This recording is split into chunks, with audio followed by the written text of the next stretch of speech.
All right, I literally just started it again. I wish I could do something to make that more attractive for you. Maybe I can just turn and add some video variety for you. Yeah, there. That's not too bad, huh? Okay. Now, I just tried in the last video to give you a couple of predicates. One is not so much that I know what I'm talking about, but that I have enough accumulated knowledge of the Torchlight slash all the way to Nextbridge project. And I've studied it. I've talked to people much more knowledgeable and smarter than I about it. I have what for me is a lot of money at stake. And I overpaid. I didn't get the best transaction I could have. But hey, we are where in that tired expression, we are where we are. So I wanted to give you that predicate, that I'm in it with you, and that I'm not just talking, I suppose I am just talking with whatever my knowledge is. And it's not as complete, say, as a Bird Lady or a Ollie out of London or a Pecos Bill or principles like John Berta or even a Junk Savvy. But on the other hand, I'm just not coming in off the street either. Second thing I wanted to do is give you the concept that they're producing oil here, and now they're going to attempt to produce oil here. In the shallow areas, which is where oil in shallow zones may have been formed. Okay, now, what I want to tell you here,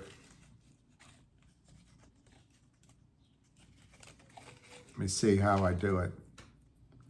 This is a little bit backwards, but you'll get my point. When I went to Atlantic City to meet a bunch of companies, and I met with Finger, I had I didn't have 3 bags, but I had 3 pieces. I had 1 bag, a thing I threw over my shoulder, and some thing else. I don't know what it was. So it says 3 things. So when you check with the concierge, with the bellhop, you give your bags, he tags them, and he gives you a chit. Now this actually is one of the tags that was on one of the bags because I threw the chit away. But let's pretend this is the chit that allows me to go prove that I have my bag. So this chit is valuable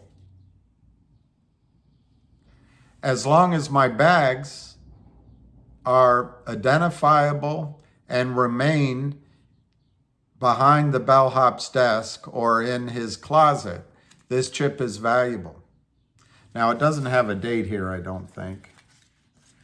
But that trip was about 4 months ago, 3 months ago. Let's say it was over 90 days ago. Now, what I did after I went through my meetings,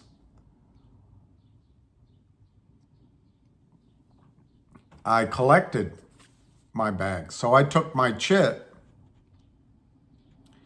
and I converted it into my valuable 3 pieces of property.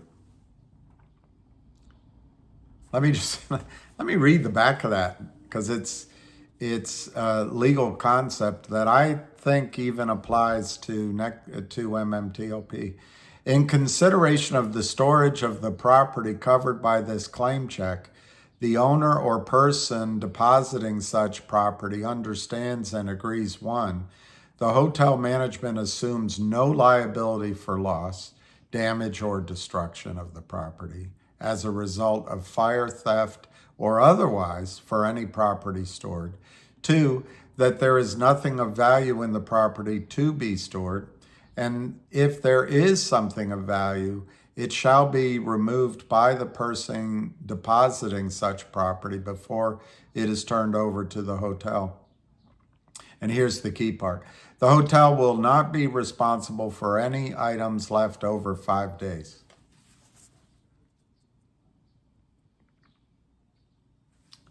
So anyway, I went and collected my items. What does that do to this chit?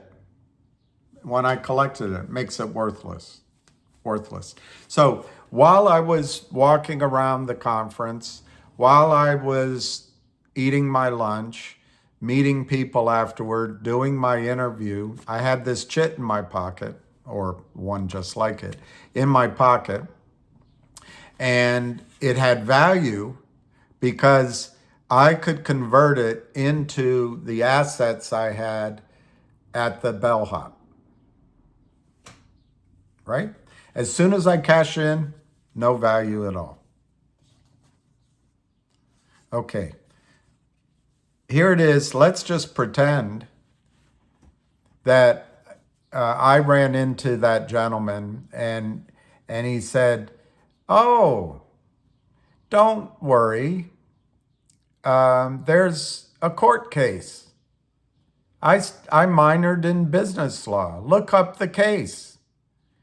The hotel owes you the value of that property if you don't have it." "Yeah, but I think I should go get my property." No, we're in a hurry. We have to go over to the,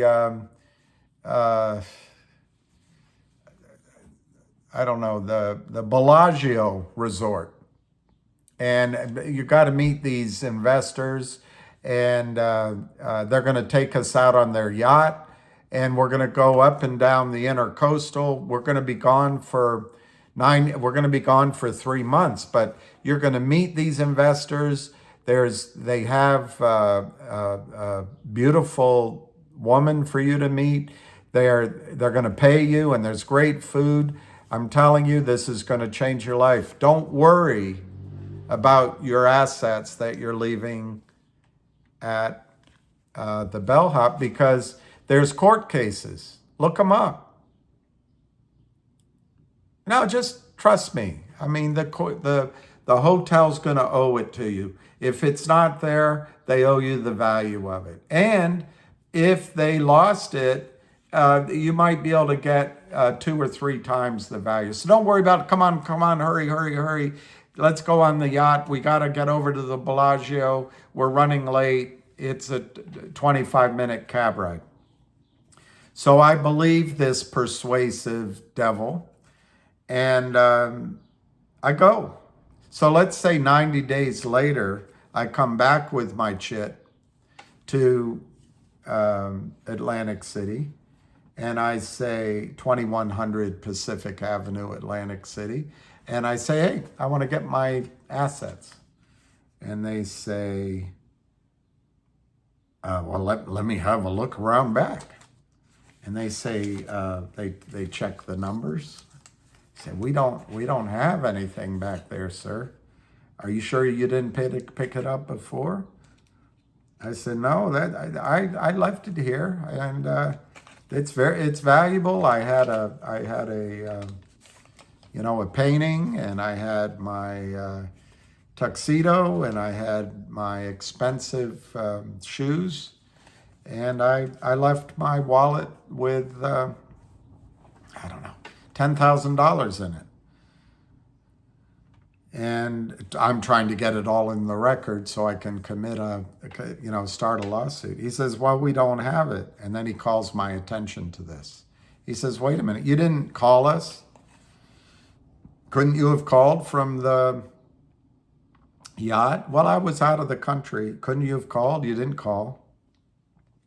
Our responsibility is just 5 days. Now we're going into what the hotel lawyer would say. You abandoned your property. You abandoned your property. You abandoned your property. We didn't know you wanted it. It's gone. And we have no responsibility. All right, so what's my choice at that point? I listened to the devil. My choice then is, I'm going to sue you. I'm going to get you. I'm going to prove I have pictures. I have the shit. And I know that I came in here and your gentleman down there said everything was safe and I have witnesses. I'm suing you. All right, so then I have to go get a lawyer, which I'll do. And I find an attorney who's going to say, well, this is actually not as straight up a case as you believe. Let me talk to the other side. I'll get back to you before I decide about whether I'll take the case. Let me study it. Okay. I come in a week later. I've studied. I've talked to the hotel. And here's what I'm willing to do. You don't have an open and shut case. But if you can put up $25,000, I'll take your case. Well, all three items are only worth about $15,000 to me. Well, I'm not going to work on it unless you can put that up. But I will tell you, if you win, we might be able to get treble damages on top of a return of money. I don't have that much money. What else can you do? Well, I could sue them if you pay the hard costs. I could sue them on a contingency basis, and if we win, I'll take, in this case, I want 50%, 60%. Oh no, I don't like that. Well, the lowest I can go is I'll take 40% of the gain. So if we win 25,000, I'm going to get 10 and you get 15. You get your money back if we win 25,000. If we win more, it's on that ratio. Personally, I don't think a lawyer would do that for that ratio, but anyway. Okay, I'll pay the hard costs. How much are the hard costs? Well, I need 5,000 up front. Oh my gosh. Let me go see if I can get some of my friends to help me, or maybe they'll join the lawsuit. Let me see if other people lost. Maybe I can get a class action. Let me get back to you. A month goes by. You know, I did my best. I couldn't find anybody else that's willing to put up money. So I guess I have to do it.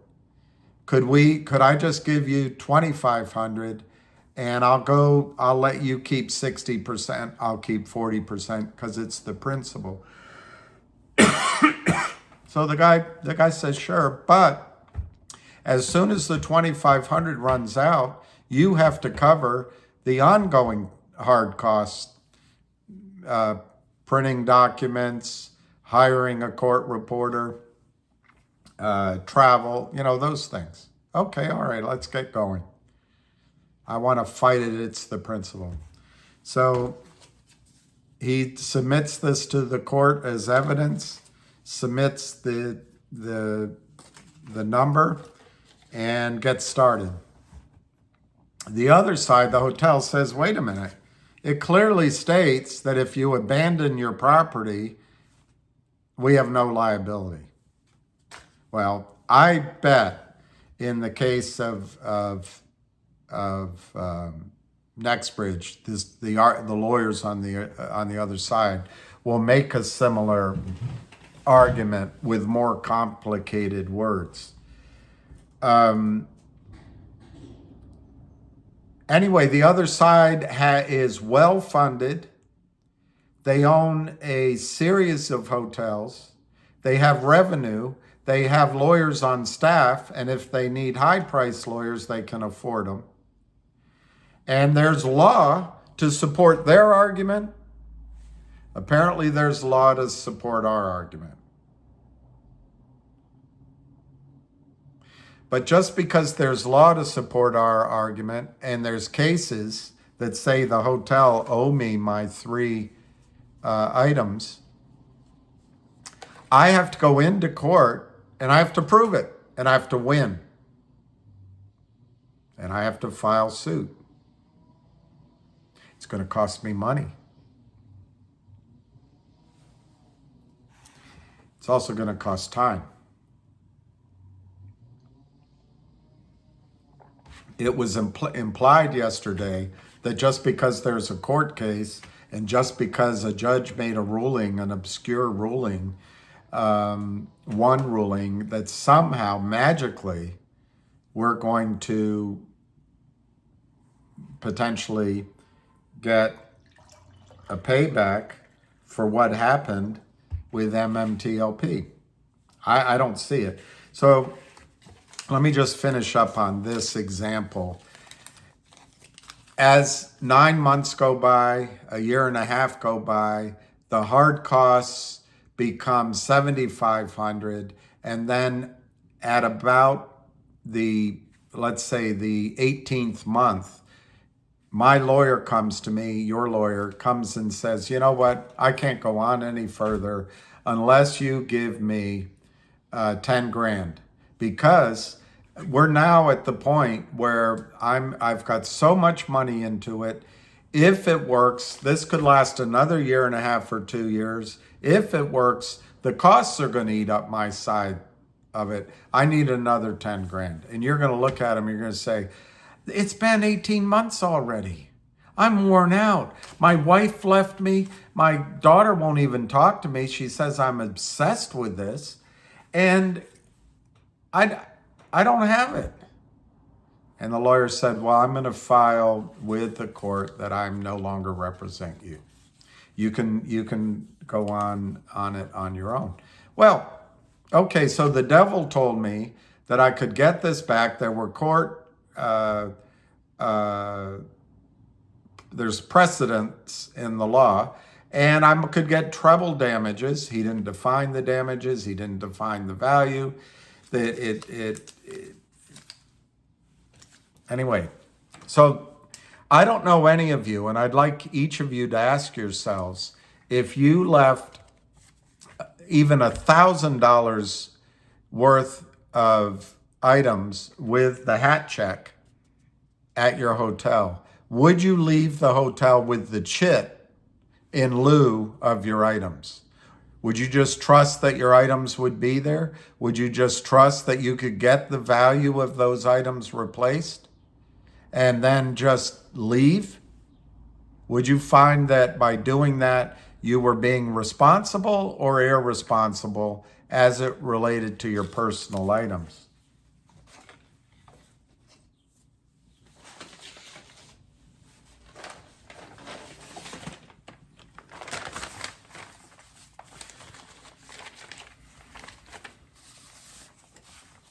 Let me just quickly say what I went through to get my shares last August, these, at E-Trade. I had to call several times. They wanted $260 or $50. I said no. I don't think that's fair. They came back and said it was, I think, $80. I said, all right, I'll pay that. Why?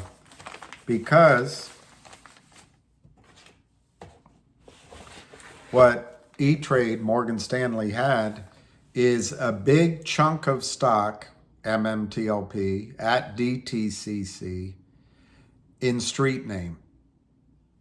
Let's say they have 10 million shares, Morgan Stanley. They then, when I bought the shares, as you know, I put up cash because they require it from retail. The devil and his partners sold MMTLP that didn't exist, and there was some real selling. I understand some insiders sold stock too. So there are some real shares. Our obvious conclusion is there's fake shares. Otherwise, they would have settled up by now. So anyway, some or all of the shares I bought on those last 2 or 3 days were counterfeit shares. So E-Trade took my money, gave me a confirmation, put an entry into my accounts, 2 accounts, saying you own, you know, 4,200 shares, 4,269, 4,200 shares. Okay, I say, great, I got it, and it's black and white.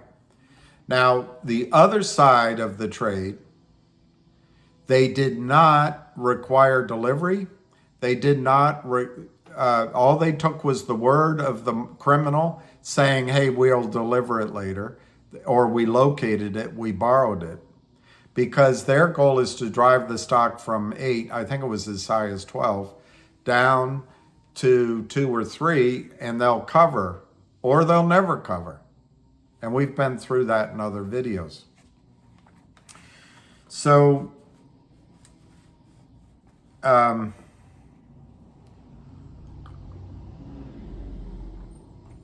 like you, and frankly, maybe more like some of a subset of you, I did videos, I made phone calls, I wrote letters. I don't know if I did on MMTLP, I think I did.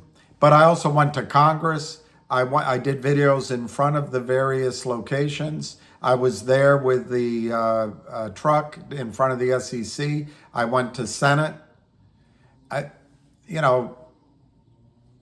sure I could have done more, but I've tried to engage in making this right for you and for me. Well, I think after months of doing that, it became clear to me that Gary Gensler wasn't going to do anything. In fact, he denied any knowledge and then belied his denial by showing he did have an understanding of it in a hearing. Adina Friedman didn't care. Robert Cook didn't care. The over-the-counter smiling faces didn't care. Congress, it's still very hard to get anyone to take it seriously, although the momentum is building. Jim Cramer on that TV show said, oh, caveat emptor, they're just speculating, as if the criminals weren't speculating. Although I guess the difference is, and Jim Cramer knows, the criminals have all the government on their side, they have all of Wall Street on their side, and they know if they break the law, without really talking about it, they can get away with it.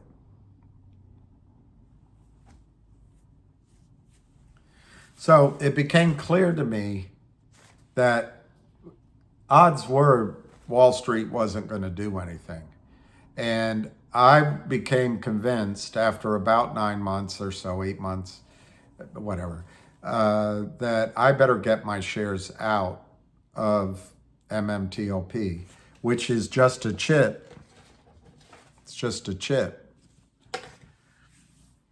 And I received these shares last August. Now, I left the remainder in my IRA because I still thought I was hearing there could be what's called a settlement, what's called a resolution. And I also was thinking, maybe I should go through it with everybody else and see what happens with that. Finally, it's not my IRA. Why should I take it out of my IRA? Well, in January of this year, after over a year of Wall Street stalling, Congress's stalling, paying off professors from Georgetown, all the hired guns in the Twitter spaces, the big money behind our government and our regulators and our brokerage system, it became clear to me that we're not winning here. Now, I'm not giving up. But what's the odds that someone's going to force a settlement? I don't see it. And I'm going to I've got 24 minutes. Okay, I got time. So in January, I moved my shares of MMTLP from my IRA to my regular account. Now, you got to seek tax advice, but I believe because it's not trading, there's a clear argument to be made from a tax standpoint that it's worthless. That I can trade those shares, I can move those shares without a taxable event. But it could be a taxable event. The other number I would use is recently there was a transaction made for to acquire assets in southern Louisiana, and they did that trade. I mean, it's not a perfect analysis because if you only look at the cash value, and that's all you can look at, because I think the upside value these are wildcat wells. You have to presume the upside value that NextBridge retained for the time being is worthless. You don't know how much oil or gas is going to be discovered. Anyway, maybe you have to say those shares were worth $1 or $2 when you transferred it out. But where do you get that value from? You can self-report to the IRS. I think it's defensible to say they're not worth anything. But if they're worth 1 or 2, I'm transferring them out at that price. And I have to report that. I have to seek advice for that. My own opinion, I do not owe an obligation, any tax on that, because I think it's justifiable to say I can't sell them. There's been no evidence, there's no calculation of what they're worth. It's going to be litigation forever. So I think from an IRS standpoint, and I'm going to check with an accountant first, it's defensible that they don't have value. But even if they do have value, it's so small that paying 10% penalty of that, in my case, what is it, $200? So I moved it. And then I went through the process of transferring it out. I got so many stalls, so many roadblocks that I thought, oh my gosh, there's never going to be a delivery. But there was. I got it. I got my shares delivered. And what they had to do, they had to subdivide the shares up at the DTC, create the certificate, and FedEx it to me. And so when they charged me $60 this time, it's going into the cost of FedEx. The previous time, I think they did it for free because I raised a hue and cry. But if it wasn't for free, it was $60, and I think it's worth it. So anyway, just to finish on the tax consequences, if now these shares have value in the future, my cost basis on the shares I transferred out will be zero, not what I paid. So that's a little bit of a decision you make that might frustrate you, because the way I'm going to do it, on the shares that were in my regular account, I'll use my $8 a share cost basis. But on the shares I took out of the IRA, I'm just losing that $8 cost basis.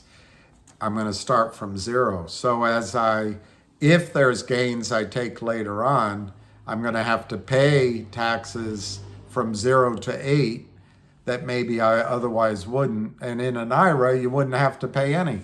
But remember, I don't have to pay any taxes on NextBridge if I don't sell the shares. So anyway, you got to make those decisions on your own. I moved them out. All right, so I want to do a valuation analysis, but I'm going to do a third video. I haven't eaten now. Let me have some coffee.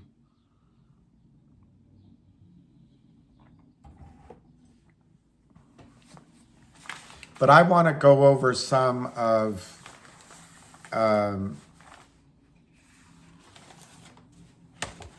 I know who the guy is that was on yesterday. I'm not going to use his name, but I want to go after some of the arguments he made yesterday quickly, because he's making these arguments for years on the Twitter Spaces. One of his arguments is that when has William ever been right? Well, that's not a fair question.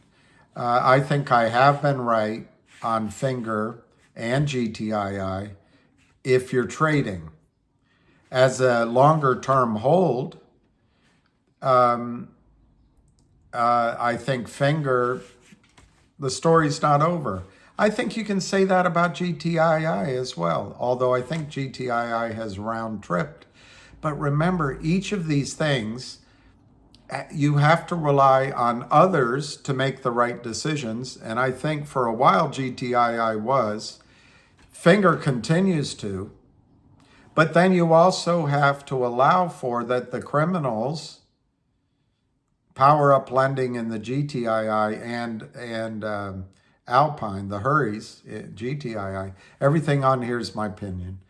And Lynn Partners, Jeff Easton and Philip Vallier, Hailey Kim, Sam Chung, and John Hancock on the Lynn Partners side.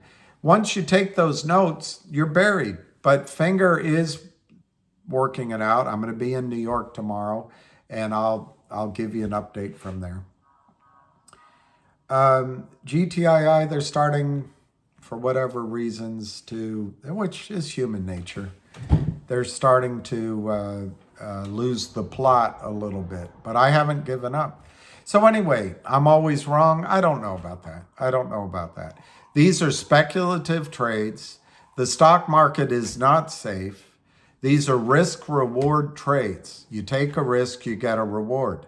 If you want safety, you got to go to the bank or U.S. Treasuries. But frankly,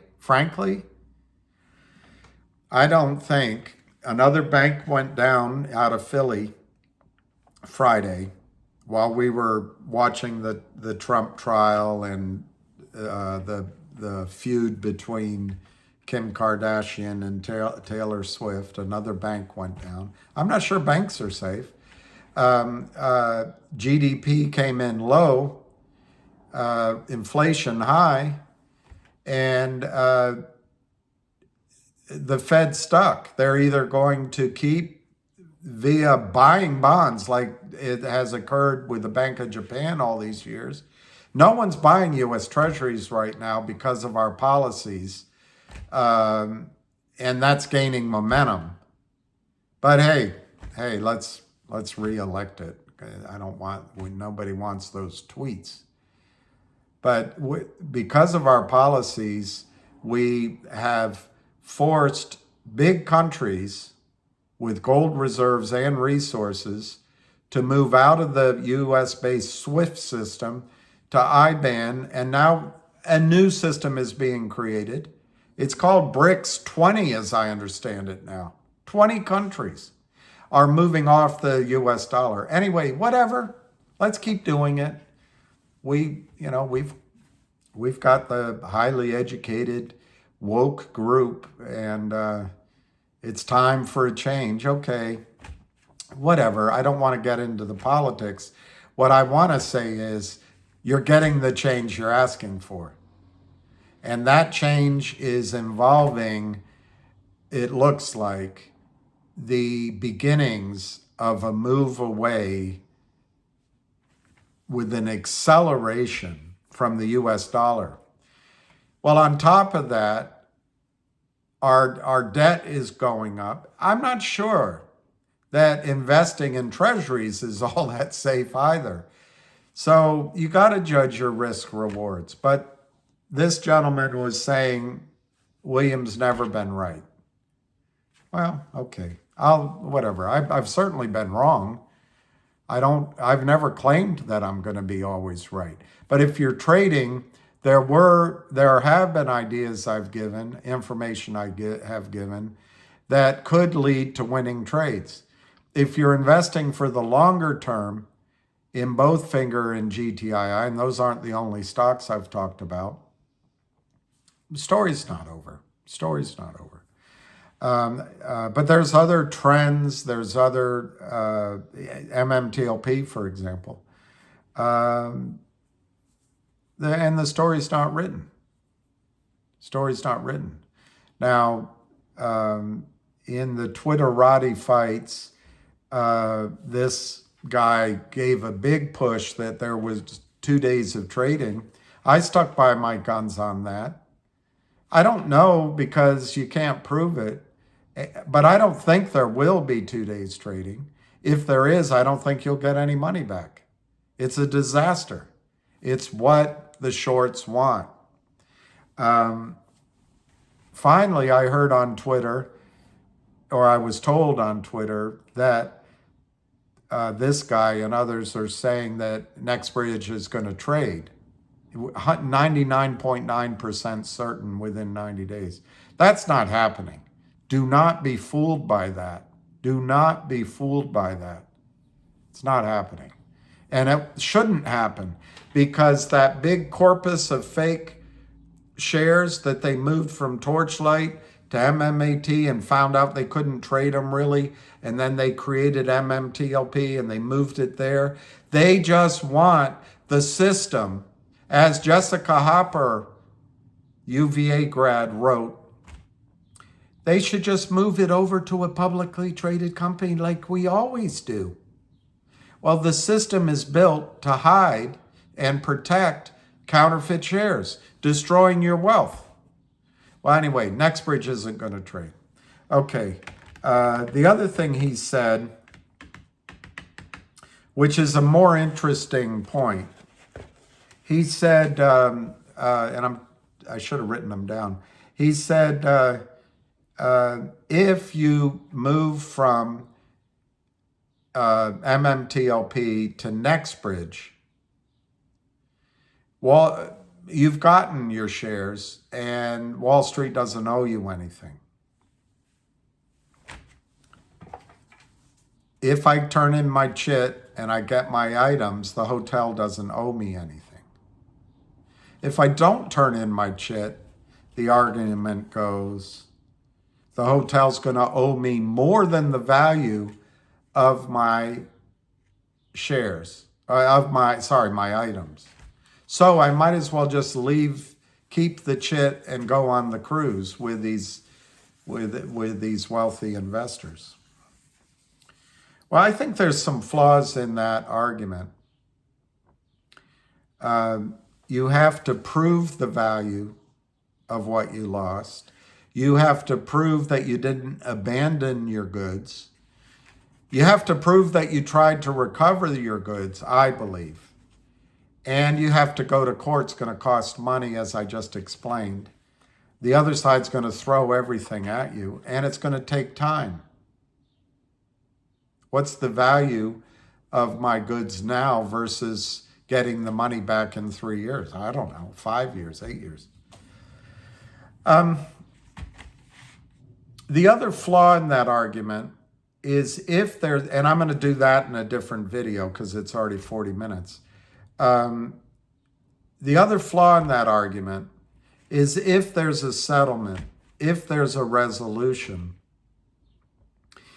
if Wall Street, the criminals, the taxpayer pays up to fulfill your broker-dealer's obligation to you, which I happen to agree they're on the hook for.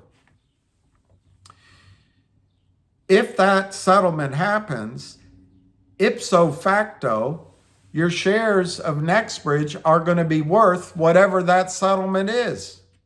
On top of that, and I'll do this in a separate video, On top of that, if there's double or treble damages for opportunity costs, for fraud, for all that, it's going to go to everyone, in my opinion, because you cannot just state, as this gentleman does, he did minor in business law, and he makes a statement as if it's fact, that you can assume that by getting your items back for your chit, in this case,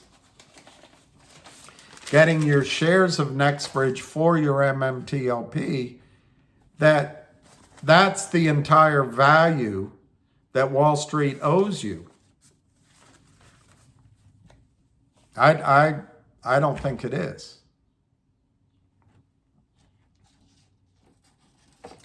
All right, let me just see if I can finish on 2 points, and then I'm going to do I want to give you one final video on what the value is and why I believe you risk nothing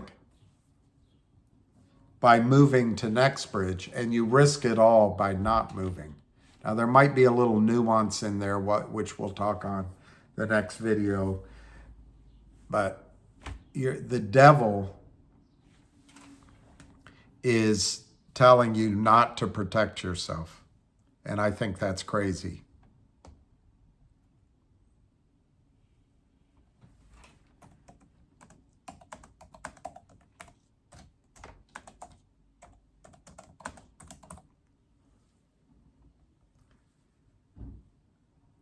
Yesterday, my dad died 2 years ago. So yesterday was the 2-year anniversary of his death. And my dad used to love to drive from here, DC, up to upstate New York, visit his family.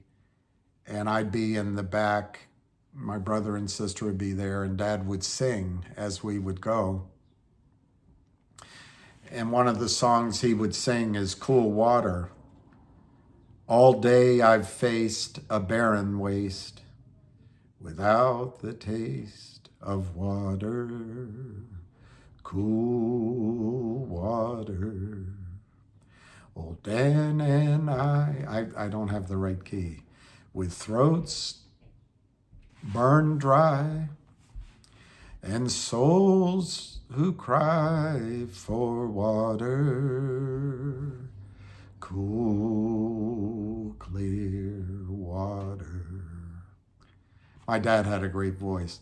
The nights are cool and I'm a fool. Each star's a pool of water, cool water. I can't get that. I can't get it. And with the dawn, I'll wake and yawn and carry on to water, cool, clear water. Keep 'em moving, Dan, don't you listen to him, Dan. He's a devil, not a man, and he spreads the burning sand with water. Dan, can you see that big green tree where the water's running free and it's waiting there for you and me? Water, cool, clear water. The shadows sway and seem to say, tonight we pray for water, cool water. And way up there, he'll hear our prayer and show us where there's water, cool, clear water. Keep a moving, Dan. Don't you listen to him, Dan. He's a devil, not a man. And he spreads the burning sand with water. This guy that you listen to is a devil, not a man. Or he's acting like a devil, not a man. So the last interesting thing he brought up, or somebody, I'm not sure it was he, I think it was somebody else brought up, is the argument of, will the system run out of shares of NextBridge? And Yes, and I'll talk about it in the next video. I believe it will, but we don't have to get 100%. If we got to 80, 85%, I think it's going to overwhelm the system. But let's talk about that in the other video. But what was interesting to me is if you've got 104 broker dealers in this mess, the problem's probably isolated with 5 to 7, probably with 1 or 2. So their allocation of shares at street name at the DTC might be overwhelmed by their subdivision in their own accounts of fraud. But in the Davenports and the A.G. Edwards and the Tucker Anthonys and the Sutros and the Alex Browns and the, all the endless other companies, they may be perfectly fine because their street name shares match up. They didn't commit fraud. They didn't aid and abet fraud. Who knows? That's a more interesting question. But it still remains that the system has 165, Nexbridge has about 165 million shares of Nexbridge. The system may have as much as 1 billion shares of MMTLP to fit in, it's like a large person fitting into their high school uniform. It's not going to happen. So anyway, that was a more interesting argument that he had. I think in the back offices, there'll be so many phone calls made to help settle this up. If we were to get to 100%, I think they'd get that sorted out. I do. He asked one other thing, which I just alluded to. He pointed out one other thing. If you get your shares, that's all Wall Street owes you. And if there's a settlement at MMTLP, it's going to be bigger than the value of that. I'm going to save that answer for the next video. Don't listen to these false promises. I'm telling you. Who would leave even $500 at the coat check? You would call, if your wife came home and she left your cashmere coat, you would lose your mind. You would tell her she was irresponsible. If your husband came back and left your purse, you'd be furious at him. How can you leave real assets at the coat check when you have the chit? Right now you have MMTLP that you can convert for your asset, and the system is doing it because of the lethargy and the victimhood that some of us, including me for about an extra 9 months, are saying, hey, Congress is going to save us. Gensler's going to save us. The legal system's going to save us. Richard Hoffman's going to save us. Rosa's going to save us.